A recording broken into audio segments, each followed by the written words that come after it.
За арга хэмжээ нэлээд өргөн сар үрээ тоглож байна. Ялангуяа одоо арга хэмжээний үзэсгэлэн бол өнөөдөр бол битүү явлаа. Өнөөдөр бол 3 сарын 3-ны өдөр. Өнөөдрийн байдлаар яг хийж байгаа 7 настай хүүхдээс эхлээд 70 настай одоо хөгшид маань хүртэл үзэж байна. Тэгэхээр одоо Дархан хотын иргэд маань бас нэлээд одоо сайшаалтай хүлээж авч байгаа болов. Дээр нь шинэ содон зүйлсийг хүлээж авах одоо хүсэл эмээлзэл бас илүү байгаа болов гэж бидний бас үзэж байна. Тэгэхээр энэ маань бас хурж ирж ирээд зохион байгуулалтанд оролцож дээр нь бүтээгдэхүүн залжиж байгаа компаниуд маань ч хэрэгтэй, яг Дархан хотын иргэдэд ч хэрэгтэй ийм үйл ажиллагаа болж байгаа гэж харж байна.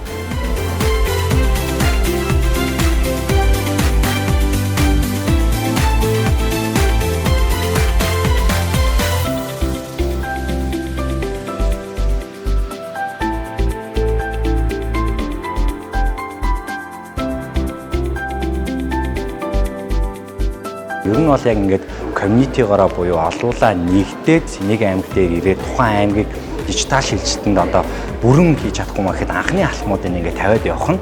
За цаашдаа бол ингээд хамгийн том суурьуудын нэг болж байгаа гэдэгт би итгээд явдаг. Тэгэхээр энэхүү арга хэмжээ бас өшөө олон аймагуудад дэлгэрээд за нэг ирсэн аймаг дээрээ дараагийн төвчний арга хэмжээнүүд нь хийгдээд явна гэдэгт найдаж байна. Тэгээд бүх оролцож байгаа байгууллагууд болон хамтран зохион байгуулж байгаа ерөнхий зохион байгуулагч байгууллагуудтай баярлалаа гэж хэлмээр байна.